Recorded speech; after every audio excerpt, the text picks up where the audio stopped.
"You took everything from me," he whispered. "Not just the meds, not just the money, you." The IV line shook with every shallow breath. His voice didn't. He had just made it through surgery and still found the strength to cut deeper than any scalpel. I stood there, cake in one hand, silence in the other. Vanilla, his favorite. 10 birthdays, same recipe, same smile.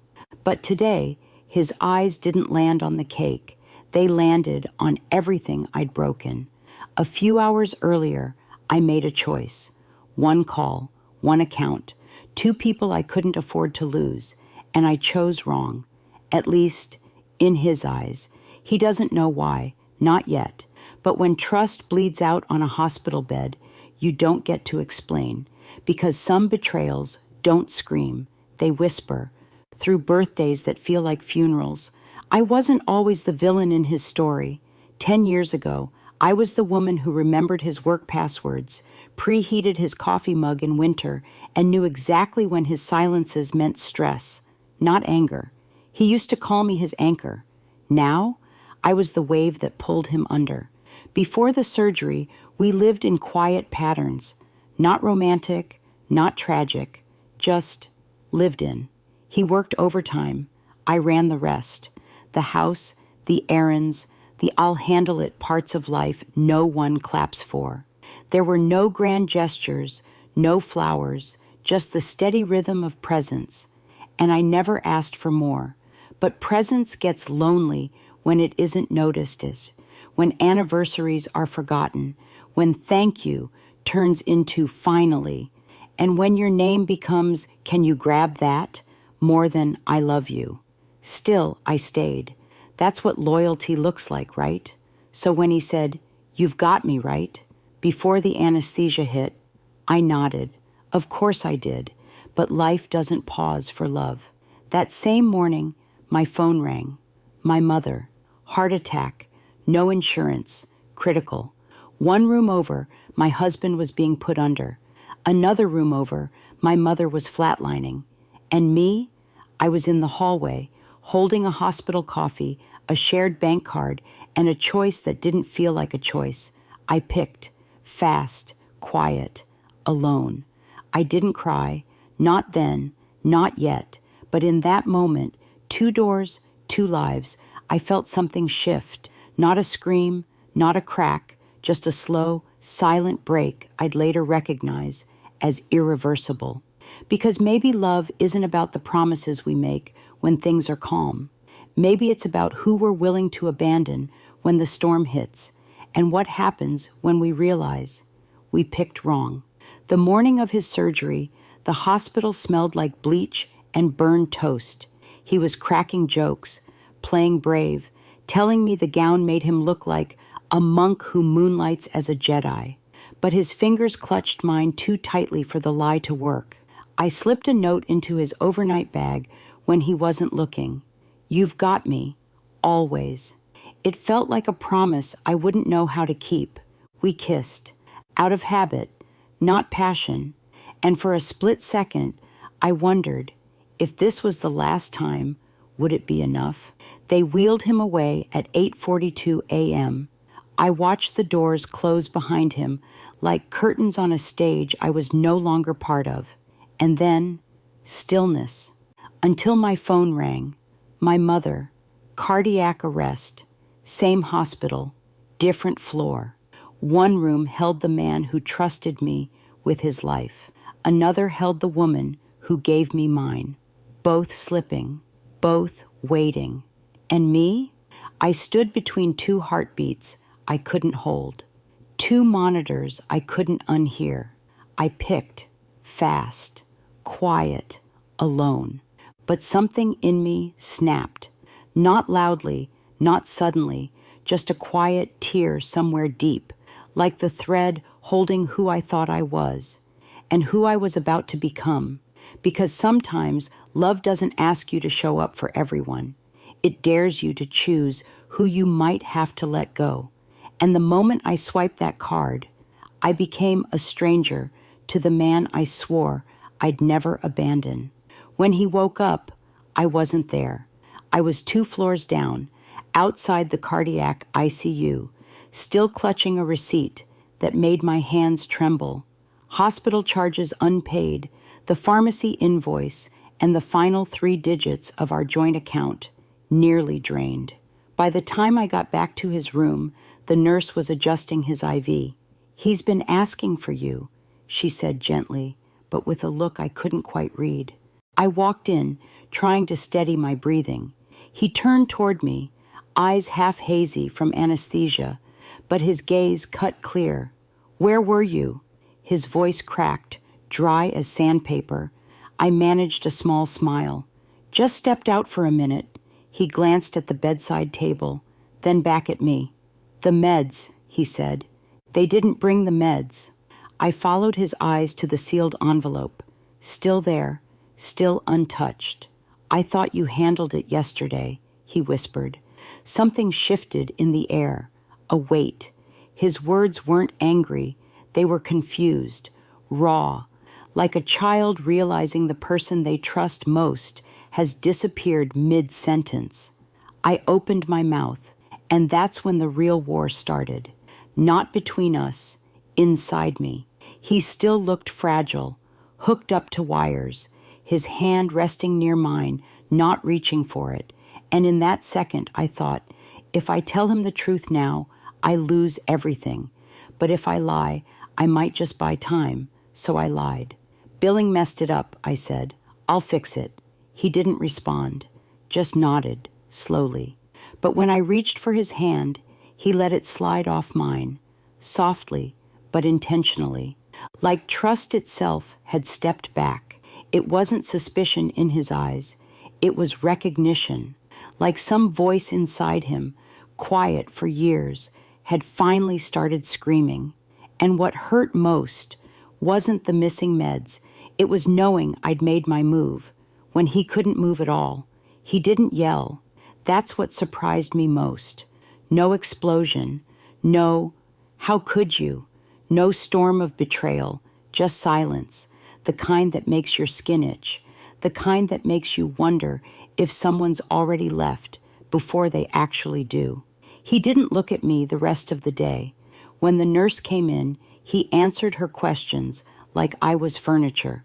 When the doctor explained his recovery plan, he nodded without turning once. It was like watching someone mourn a future we hadn't even lost yet. And me? I was still in the room, just not in his story anymore. I tried, refilled his water, adjusted his blanket, asked if he was warm enough. Each gesture dropped like a stone in a well. No echo, no ripple, no response. That night, I heard him on the phone with his brother, his voice low, calm, controlled. "She wasn't there when I woke up." "And the meds?" He didn't finish. He didn't need to, because the pause was heavier than the words. For the first time in a decade, I slept on the pull-out chair, without touching him, without knowing if I still could. And as the monitors beeped steady in the dark, I kept replaying a truth I hadn't told him, not because I couldn't, but because I didn't know what it would break. Some marriages end in shouting. Ours might end in silence. I didn't plan to tell him. Not then. Not while his hands were still bruised from the IV and his heart rate still dancing across the monitor like it didn't trust him to rest. But the guilt sat inside me like a second pulse, louder than the machine's, heavier than his silence. 3 days after the surgery, I broke.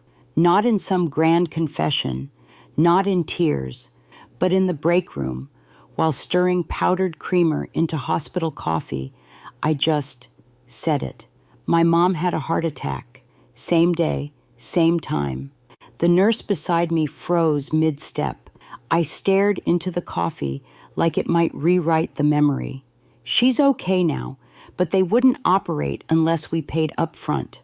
A pause. My name wasn't on her insurance. She had none. I didn't justify it, didn't dress it up. I just laid it down. One account, 2 lives, one decision. I picked the person who gave me mine, knowing full well I might lose the one I built a life with. That night, I left the explanation in a folded note by his bed. I didn't stay to watch him read it. Didn't want to see his face twist between betrayal and understanding. But he didn't say a word the next morning. Didn't bring it up. Just kept sipping his water like the note never existed. And somehow that silence hurt more than anything he could have said. Because now, I didn't know what version of me he was choosing to see.